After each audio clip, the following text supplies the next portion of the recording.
예수님의 이름으로 기도하옵나이다. 아멘.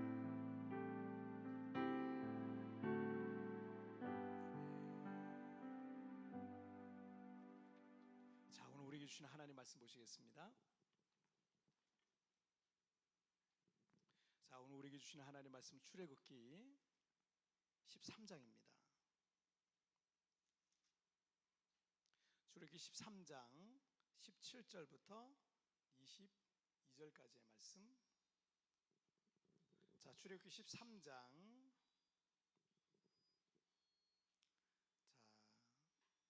하우링이 조금 나는데 혹시 마이크 켜진 게 있나요? 자, 마이크를 꺼주시면 되려나? 꺼주세요, 마이크를. 좀 전까지 괜찮았는데, 그죠? 뭐죠? 뭘까요? 하우링이 조금 나는데. 자, 출애굽기 우리 조정해 주세요. 출애굽기 13장 17절부터 22절까지의 말씀. 자, 제가 한 절씩 교독할 때 제가 17절 말씀 먼저 봉독해 올리도록 하겠습니다. 바로가 백성을 보낸 후에 블레셋 사람의 땅의 길은 가까울지라도 하나님이 그들을 그 길로 인도하지 아니하셨으니 이는 하나님이 말씀하시기를 이 백성이 전쟁을 하게 되면 마음을 돌이켜 애굽으로 돌아갈까 하셨습니다. 그러므로 하나님이 홍해 광야길로 돌려 백성을 인도하시매 이스라엘 자손이 애굽 땅에서 대열을 지어 나올 때 모세가 요셉의 유고를 가졌으니 이는 요셉이 이스라엘 자손으로 단단히 맹세하게 하여 이르기를 하나님이 반드시 너희를 찾아오시리니 너희는 내 유고를 여기서 가지고 나가라 하였음이더라. 그들이 숫곳을 떠나서 광야 끝 에담에 장막을 여호와께서 그들 앞에서 가시며 낮에는 구름 기둥으로 그들의 길을 인도하시고 밤에는 불 기둥으로 그들에게 비추사 낮이나 밤이나 진행하게 하시니 낮에는 구름 기둥 밤에는 불 기둥이 백성 앞에서 떠나지 아니하니라. 아멘. 자, 오늘 말씀 제목 읽을까요? 시작. 광야 학교. 다시 한번 시작. 광야 학교. 자, 우리나라 이 군조직에는 그 해군, 육군, 공군이 있는데 그 해군 산하에 예하에 해병대라는 게 있어요. 해병대. 해병대는 기습전투와 이 상륙작전을 주 임무로 하고 있어서 해병대의 임무는 육해공을 가리지 않아요. 육해공 어디서든 작전 수행이 가능한 그 전천후 부대라고 생각하면 됩니다. 그래서 전쟁 시에 적진의 이 최전방에 침투해서 길을 터주는 그런 역할을 이 해병대가 합니다. 그런데 군필자 중에 이 해병대에서 전역한 남자들은요, 그 자부심이 어마어마합니다. 그래서 그분들은 전역을 해도 제대를 해도 그 한국에 가면은 이 고가다리 밑에 뭐 이런 데 보면은 해병대 전후에 그 컨테이너 박스 이런 게 막 있어요. 그래가지고 거기서 맨날 모여가지고 뭘 하는지는 모르겠어요. 근데 거기에 모여가지고 이렇게 무슨 위급한 상황 때 긴급 구호도 하고 막 이런 것도 하시고 그러더라고요. 어쨌든 이 그 자부심이 엄청나죠. 이제 그도 그럴 것이 교육기간도 신병훈련소 기간도요, 그냥 일반 육군보다 1, 2주가 더 길어요. 더 많이 훈련을 받습니다. 그리고 육해공 어디서든 이 작전을 수행해야 되기 때문에 수영도 굉장히 잘해야 되고 뭐 위에서 비행기에서 뛰어내리는 것도 막 잘해야 되고, 그러니까 뭐 일반 특전사들이나 공수부대나 이런 사람들이 훈련하는 걸 다 하는 거예요. 그래서 이 해병대가 대단한 거죠. 훈련의 강도도 어느 부대보다 이제 강하다고 합니다. 그래서 해병대는 해병대끼리 하는 얘기예요. 이제 육군 나오신 분, 공군 나오신 분 이런 분들은 너무 시험 들지 마세요. 있으시면. 근데 해병대끼리 어떤 말을 하냐면 군대 가면 사람이 된다. 그런데 해병대를 가면 남자가 된다. 이런 얘기가 있어요. 군대 가면 사람. 그러니까 이게 다른 뭐 육군이나 공군이나 해군이나 이런 거는 해병대에서는 밑으로 보는 거예요. 밑으로. 그래서 군대 가면 남자가 되는데 해병대 갔다 오면은 남자가 된다. 군대 갔다 오면 사람 되는데 해병대 갔다 오면 남자가 된다. 뭐 이런 얘기를 하고, 또 이 신병교육대에 이렇게 써 있는 말이 있거든요. 신병교육대에 누구나 해병이 될 수 있다면 나는 결코 해병대를 선택하지 않았을 것이다. 와, 그죠? 엄청나게 자부심이 그냥 엄청난 그런 문구도 이 신병교육대 곳곳에 이렇게 그냥 붙어 있는 문구라고 합니다. 우리가 인생을 살다 보면은 누구에게나 내가 생각지 않았던 큰 시련과 이 고난의 현장에 들어가 있을 때가 있습니다. 그런 상황이 아무것도 없는 광야와 같다고 해서 그러니까 광야 같은 인생이다 이렇게 말하기도 해요. 비록 우리는 시련과 고난을 통해서 이전에 겪어보지 못했던 그런 광야 같은 험한 길을 우리가 갈 수도 있지만 어느 순간 돌아보면 그 과정들이요, 그 과정에서 우리는 다양한 경험들을 통해 그리고 여러 영역에서 여러 가지 능력을 키우기도 하고요. 그리고 그걸 통해서 우리는 더 강해져 가기도 합니다. 그래서 광야는 우리에게 새로운 인생을 배우는 그런 학교와 같은 것입니다. 갓 20살이 넘은 우리 청년들이 군에 입대하면서 멋진 사나이가 되듯이 우리는 이 광야 학교에서 더 성숙한 인격과 신앙을 갖추어 갈 수가 있는 것입니다. 뉴욕의 대표적인 메가처치 중에 하나인 타임스퀘어 처치의 카터 콜론이라는 목사님이 이런 말을 했어요. 우리의 불순물을 제거하기 위해 우리를 광야로 데려가는 이는 바로 하나님이시다. 이스라엘의 건국사를 살펴보면 하나님께서 가나안 땅에 이스라엘이란 나라를 세우시기 전에 그들을 광야로 인도해 주셔서 그것에서 40년간 광야 생활을 하셨던 이유가 있습니다. 우리 역시 때때로 우리가 광야 같은 인생을 살아가지만 하나님께서 우리에게 이 광야 학교를 통해서 우리를 훈련하신 바가 있다는 사실을 여러분 꼭 기억했으면 좋겠습니다. 자, 우리 첫 번째 주제 보실까요? 시작. 마음 훈련. 다시 한번 시작. 마음 훈련. 이 야곱의 자손들 70명이 애굽에 내려간 지 430년 만에 60만 명, 장정만 60만 명에 이르는 그런 커다란 부족, 아니 이제 부족이라고 할 수 없어요. 뭐 200만 명, 300만 명 되는 걸 부족이라 할 수 없고요.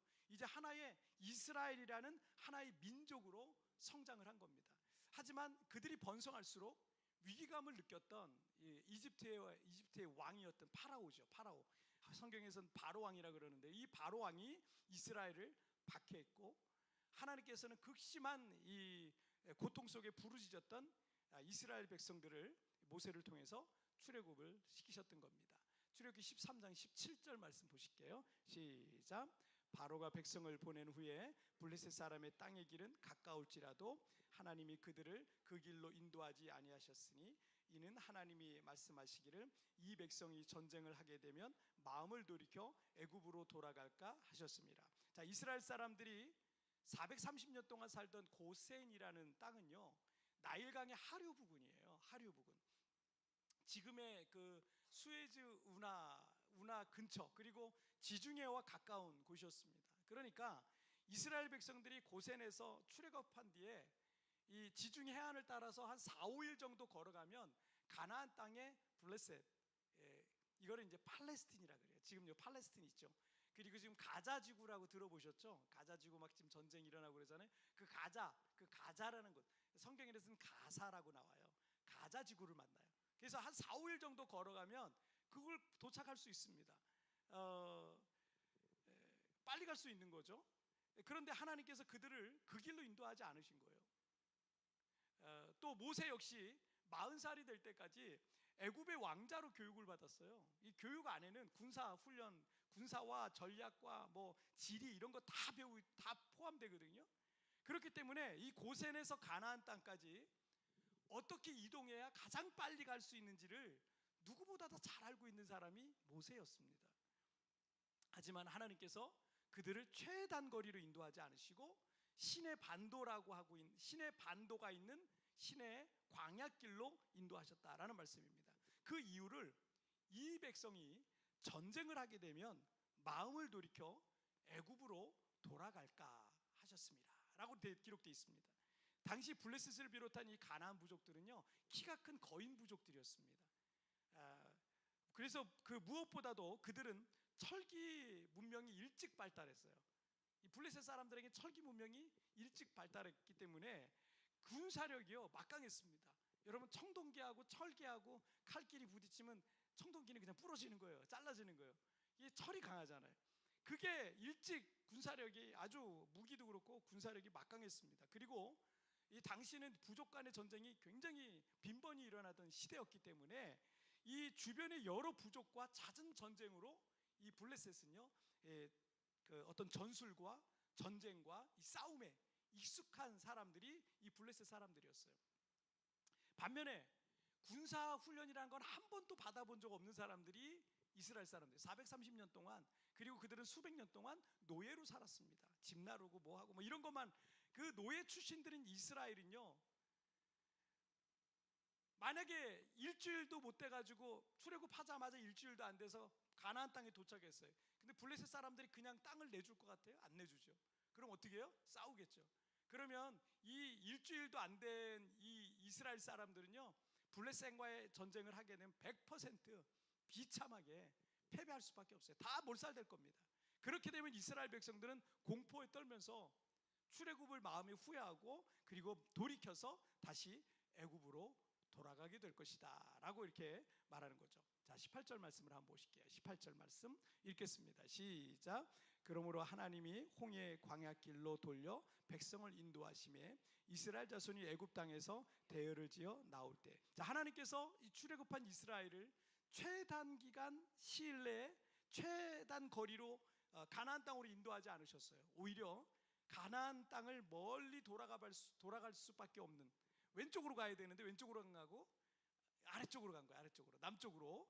그래서 멀리 돌아갈 수밖에 없는 홍해가 있는 남쪽의 광야길로 인도해 주셨다라는 거죠.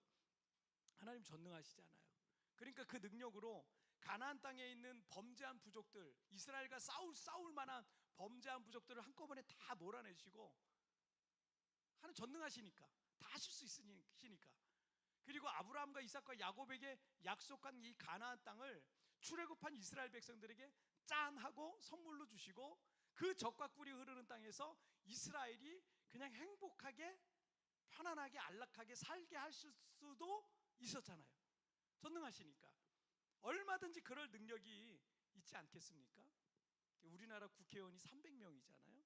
300명인데 이들은 이제 입법부라 그래요. 우리나라에서 입법, 사법, 행정 이렇게 좀 뭐 이렇게 갈려져 있잖아요. 입법부라 그러는데, 그러니까 그들이 우리나라의 법을 만드는 사람들이에요. 국회의원들이 누구냐면 우리나라의 법을 만드는 사람들인데, 그런데 이런 사람들이 실력이 있어야겠죠. 그죠? 저보단 똑똑해야 될 거 아니에요. 법을 만드는 사람들이니까. 미래를 볼 수 있고 이런 사람들이, 실력도 있어야 되겠지만 무엇보다도 인격적인 부분에서 건전하고 건강한 사람이 국회의원이 돼야 돼요. 그죠? 똑똑해야 되지만, 능력이 있어야 되지만 건전하고 건강한 사람이 국회의원이 돼요. 인격적으로 상식적이고 건강한 사람이 만든 법과 인격적으로 질이 나쁜 사람이 만든 법 중에 여러분 어느 것이 정말 국민과 나라를 위한 법이 되겠어요? 당연한 거예요. 건강한 생각을 갖고 있는 사람이 만든 법이 좋은 법이 되는 거예요. 국민과 나라를 위한 좋은 법이 되는 거예요. 근데 질이 나쁜 사람, 안 좋은 사람, 그런 사람이 만약에 법을 만들잖아요. 그럼 국민을 위한 법이 아니라 사익을 위한 법이 되는 거예요. 잘못된 거예요. 자, 이렇듯 여러분, 마음과 인격의 준비가 전혀 안 된 사람에게 가장 큰 독이 뭔지 아세요? 마음의 준비가 안 된 사람, 인격의 준비가 안 된 사람에게 가장 큰 독은요, 형통과 성공이에요. 그 사람에게 큰 부를 주거나 큰 능력을 주거나 큰 권세를 주면 이건 가장 큰 독입니다. 그래서 이스라엘 사람들에게 당장 가나안에 들어가는 것이 복이, 마음의 준비가 안 됐잖아요. 인격의 준비가 안 됐어요. 믿음의 준비가 안 됐어요. 신앙의 준비, 여러 면에서 신정국가로서의 준비가 덜 된 이스라엘에게 가나안 땅에 들여보낸다 한들 그게 복이 되겠습니까? 저주가 되는 거죠. 광야를 좋아하는 사람이 어디 있겠습니까? 하지만 때때로 하나님께서 우리에게 광야와 같은 인생을 허락하실 때가 있어요. 굳이 빨리 복을 주시지 않고 때로는 침묵하시기도 하고요. 때로는 내가 고난과 시련 가운데 있는데 그냥 내버려 두시는 것 같을 때도 있습니다. 사실 이 기간은 우리가 광야 학교에 들어가 있는 기간이에요. 저에게도 그런 시간들이 있었어요. 제가 부목사로서 사역할 때 있었던 일인데, 뭐 자세하게 공개할 수는 없지만 저에게 안 좋은 감정을 갖고 있었던 어떤 분들이 그분들에 의해 제가 억울한 누명을 좀 쓰게 됐어요. 한두 가지가 아니었어요. 뭐 이러더라고요. 자고 일어나면 다른 루머가 퍼져 있고, 또 자고 일어나면 새로운 루머가 또 퍼져 있는 거예요. 와, 저 그런 일을 처음 겪어봐서. 그래서 교회 내에서 저는 아주 이상한 목사가 돼 있더라고요. 변질된 목사, 타락한 목사가 되어 있었습니다. 얼마나 억울했는지 몰라요. 그런데 목사라는 직업은요, 때로는 이 바보로 살아야 하는 직종이다 할 수 있습니다. 그 누군가와 멱살 잡고 싸우고 법정에 가서 비비를 가리고 다른 사람들이나 교회 성도들 찾아다니면서 저 그런 사람 아니라고, 누군가 저를 악의적으로 모함한 거라고, 정말 나쁜 사람은 어떤 사람들이라고 이렇게 말할 수가 없어요. 왜냐하면 그렇게 될 때 교회 공동체에 일어날 이 파장이 너무 큰 거예요. 사람들에게 은혜도 되지 않고 덕도 되지 않고 그냥 기도 자리에서 있는 거죠. 그때 저에게 방법이 없더라고요. 물론 나중에는요, 그 억울함 다 벗어지고 하나님께서 그 공동체 안에서 저를 높여주시는 반전과 그 역전이 일어나긴 했지만, 그때까지 제가 버텨내고 견뎌내야 되는 이 시간이 저에게는 결코 짧지는 않았어요. 저는 모든 사역을 다 내려놔야 돼요. 왜냐면 그 나쁜 목사가 앞에서 마이크 잡고 뭐 이런 거 하면 안 되잖아요. 그 다 내려놓고 매일 성경 읽고 기도하는 것 외에는 제가 방법이 없었습니다. 하지만 이 광야에 들어가 있는 것 같은 그 기간에 하나님께서 저에게 얼마나 많은 말씀을 주셨는지 몰라요. 여러분 성경 풀면은 은혜가 되든가요? 성경 말씀 읽고 막 은혜가 돼요? 가끔 은혜 받으시잖아요. 저는요 그때 성경만 피면 무조건 은혜가 되는 거예요. 모든 말씀이 저에게 얼마나 은혜가 되는지 몰라요. 기도의 무릎만 딱 꿇잖아요. 그냥 은혜를 막 부어주세요. 정말 고난은 컸지만 그 광야에서 저는 엄청난 하나님의 은혜로 위로받고 힘을 얻었어요. 히브리어로 광야라는 단어가 있어요. 광야라는 단어는 미드바르라고 하는데, 이게 다 깨졌네. 이거 아니에요. 이거 아닌데 그냥 말로 들으세요. 우리 저기 일부 예배 오신 분들은 이 미드바르라고 하는데, 히브리어의 이 미드바르라고 하는 이 단어는 미는 뭐냐면 미하고 드바르라는 단어가 이렇게 합쳐진 거예요. 근데 미는 무엇이 임하는 장소를 미라 그래요. 무엇이 임하는 장소. 그리고 드바르는 따바르라는 말에서 나왔어요. 따바르는 말씀이란 뜻이거든요. 말씀. 그러니까 여러분 미드바르 그러면은 어떻게 되냐면 말씀이 임하는 장소가 어디다? 광야다. 말씀이 임하는 장소가 광야예요. 그래서 여러분 모세의 십계명과 율법도 어디서 받았어요? 광야에서 받았어요. 광야에서. 다윗이 가장 많은 시편을 썼던 곳이 어딘 줄 아세요? 광야였어요. 도망 다닐 때, 광야에서, 고난 받을 때, 그 광야에서. 제가 인생의 어두운 광야를 걷고 있을 때 매일매일이 너무 힘들고 어려운 순간들이었습니다. 이 광야라는 곳은 원래 그런 곳이에요. 하지만 그 광야 학교에 있는 동안 하나님께서 매일 매 순간마다 저를 찾아오셨어요. 말씀을 해주시는 거예요. 위로해 주시는 거예요. 믿음을 주시는 거예요. 소망을 주시는 거예요.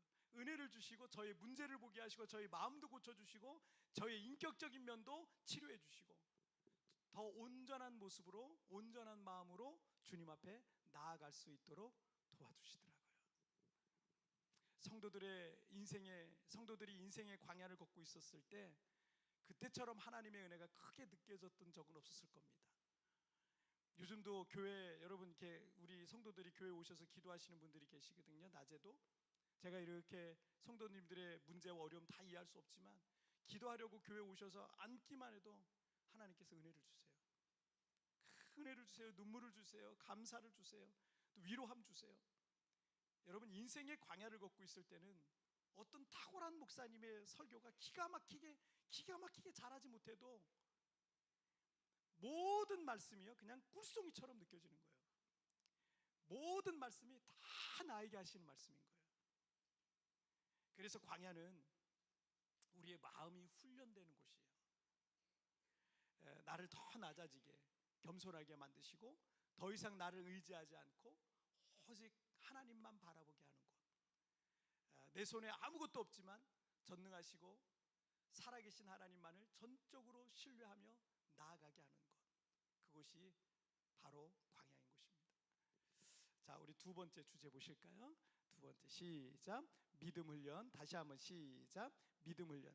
자, 하나님께서 인생의 이 광야 학교에서 우리의 마음을 훈련하시면서 두 번째로 하시는 훈련이 믿음에 관한 겁니다. 믿음에 관한 것. 자, 21절 말씀을 보실게요. 시작.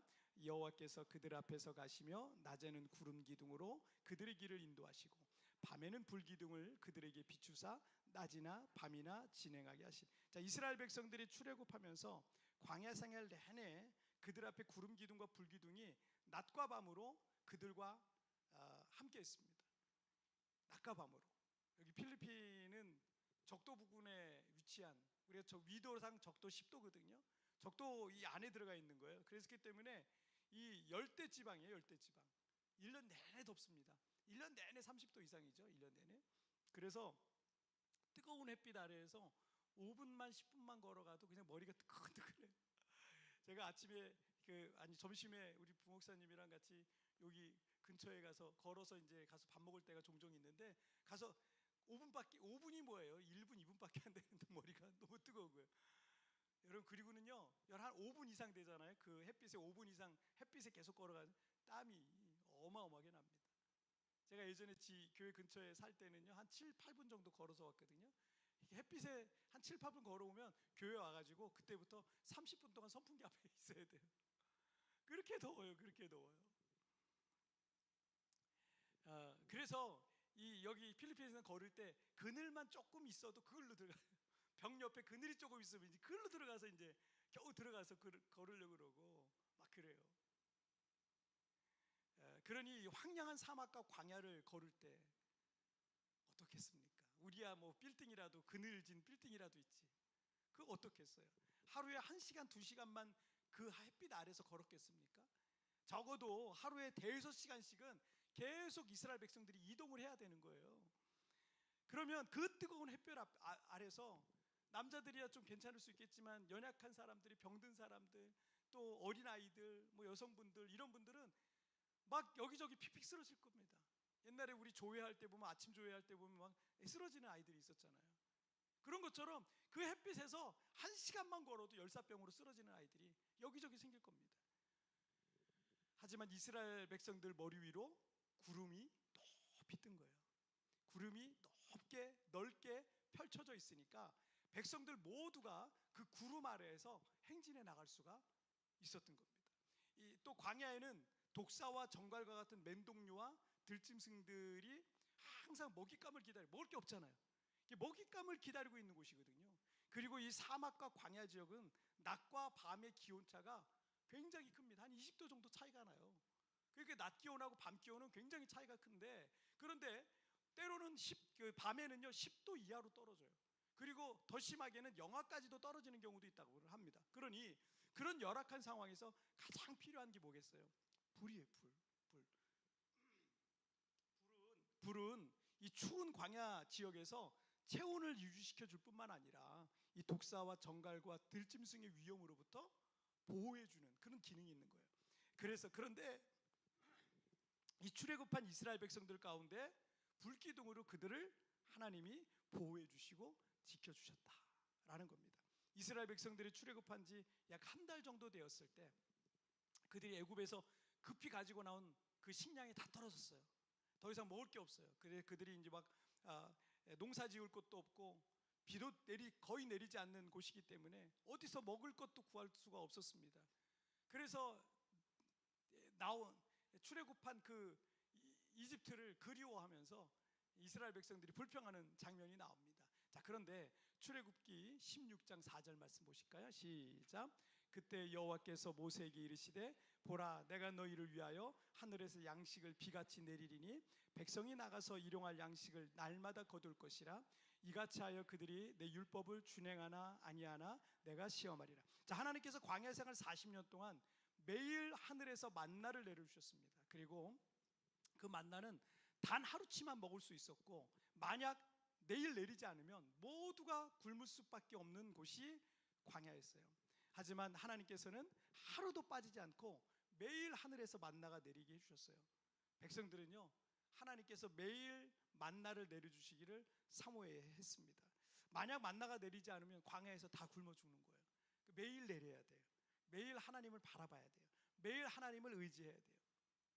하나님께서는 전능하신데 이스라엘 백성들에게 부족함이 없는 그냥 완벽한 환경을 얼마든지 만들어 주실 수 있는 분이잖아요. 그런데 사람은 결핍 속에서 하나님의 은혜를 경험할 수 있는 거예요. 남편이나 아버지가 돈 잘 벌어오고 집에 먹을 게 떨어지지 않고 내가 하는 공부나 일들도 다 잘만 되고 모든 일이 다 형통해 보세요. 모든 일이. 과연 아무런 결핍을 경험하지 못한 사람이 하나님을 찾을 일이 있을까요? 출애굽한 이스라엘 백성들 중에는 어린아이들과 여자들 그리고 노인들도 많았을 텐데, 그러면 이 가나안까지 빠른 시간 안에 제일 빠른 길로 인도하셨다면 얼마나 좋았겠습니까? 그런데 왜 하나님께서는 이스라엘 백성들을 광야로 인도하셨겠어요? 광야는 아무것도 없는 곳인데. 왜요? 결핍입니다. 결핍. 특히 광야라는 곳은 정말 아무것도 없는 곳이잖아요. 먹을 것도 마실 물도, 낮의 더위와 밤의 추위를 피할 수도, 농사를 지을 수도 없고, 독사와 전갈과 그리고 들짐승의 위협이 곳곳에 도사리고 있는 곳이 어디예요? 광야예요. 왜 그런 황량한 곳으로, 그런 위험한 곳으로 하나님이 인도하셨어요? 그런데 구름 기둥과 불 기둥을 통해서 낮의 해와 밤의 추위로부터, 들짐승의 위협으로부터 그들을 늘 보호해 주셨어요. 하나님이 보호해 주셨어요. 그리고 하늘의 만나를 40년간 하루도 빼지 않고 만나와 메추라기를 내리셔서 그들이 굶지 않도록 그들을 먹이시고 그들이 먹고 사는데 아무 문제가 없도록 해주셨어요. 이스라엘은 그 결핍 속에서 매일 하나님을 바라보는 훈련하는 거예요. 만나는 특히 여러분 오늘 먹을 것만 주시잖아요. 그리고 매일 하나님을 바라보는 훈련을 하는 거예요. 자, 이걸 뭐라 그래요? 믿음 훈련이라 그러는 거예요. 믿음 훈련. 너무 많이 갖고 있어 보세요. 하나님 의지하지 않아요. 근데 자꾸 부족해 보세요. 결핍이 있어 보세요. 그럼 자꾸 하나님을 바라보게 돼요. 제가 예수님을 그냥 교회 가자마자 예수님을 믿게 됐잖아요. 저는 완벽하게 결핍한 삶을 살고 있었거든요. 근데 하나님 앞에 가니까 그 하나님이 날 사랑하신다 그러지. 그러니 그 하나님을 당장에 믿게 되고요. 그리고 그 하나님만을 위해서 제가 살게 되더라고요. 완벽하게 저를 결핍의 상태로 만들어 놓으셨던 거예요. 부모님도 없이 고아로 살게 하고, 돈도 없고 가난하고 가진 것도 없고 능력도 없고 실력도 없고 아무것도 없는 그런 상태로 저를 완벽하게 만들어 놓으셨어요. 그러니까 제가 하나님만 의지하고, 지금도 마찬가지예요. 지금도 몸이 그렇게 건강한 편도 아니고, 그래서 저는 하나님만 의지해요. 하나님만 의지해요. 여러분, 우리가 똑같지 않습니까? 내 손에 뭔가 있는 것 같으면, 내가 뭔가 좀 능력이 있다라고 하면 하나님 앞에 나오지도 않고 하나님을 의지하지도 않고 교회에 나올 일도 없어요. 하지만 어떤 어려움과 시련 그리고 결핍은 우리로 하여금 주님을 구하고 찾게 되어 있는 겁니다. 그것을 통해서 하나님은 우리의 믿음을 훈련시키시는 겁니다. 그런데 이 믿음 훈련은요, 하루아침에 다 되지가 않아요. 하루아침에. 어느 성경학자는 하나님은 애굽에서 이스라엘인들을 빼내는 데는 하루가 걸렸지만 이스라엘 백성들 안에 있던 애굽을 빼내는 데는 40년이 걸렸다라고 말씀하셨습니다. 우리가 그동안 살아온 방식과 습관과 불신앙과 고집을 꺾는다는 게 어떻게 하루아침에 되겠어요? 시간이 필요한 거죠. 우리가 죄와 싸우되 피 흘리기까지 싸워야 된다는 결단도 우리한테 있어야 되는 거고요. 그런 믿음 훈련이 이스라엘에겐 40년이나 필요했던 겁니다. 40년. 여러분의 삶이 지금 인생의 광야에 들어온 것처럼 막막하고 답답하기도 할 겁니다. 그러나 이 학교에서 우리는 마음과 감정을 또 믿음을 훈련하게 될 겁니다. 그리고 애국과 같은 세상적인 가치관만 갖고 살고 있었는데 이제 철저히 하나님만 바라보는 믿음 훈련을 하고 있는 것입니다. 역사상 가장 위대한 전도자 중에 한 사람인 D.L. 무디는 이런 말을 했습니다. 용기를 내라. 우리가 오늘은 광야에서 걷지만 내일은 약속의 땅에서 걸을 것이다.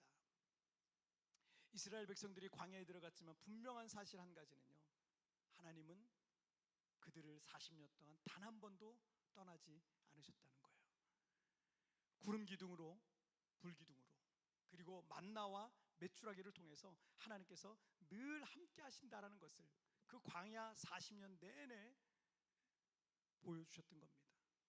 지금 내 인생의 광야에서 나 혼자 버려진 것 같은 그런 느낌이 들 수도 있겠지만 하나님은 나를 버리지도 떠나지도 아니하시는 겁니다. 그리고 우리를 보호하시고 지키시고 돌보시고 공급하시고 먹이시고 입히실 겁니다. 오늘 우리가 광야를 걷고 있지만 내일은 약속의 땅에 걷게 될 줄 믿습니다.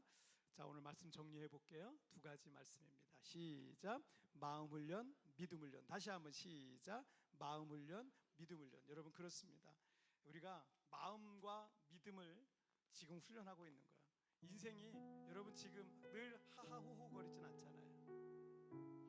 때로는 힘들고 어려운 일도 생기고. 저희 장모님이 어젯밤에 이제 돌아가셨거든요.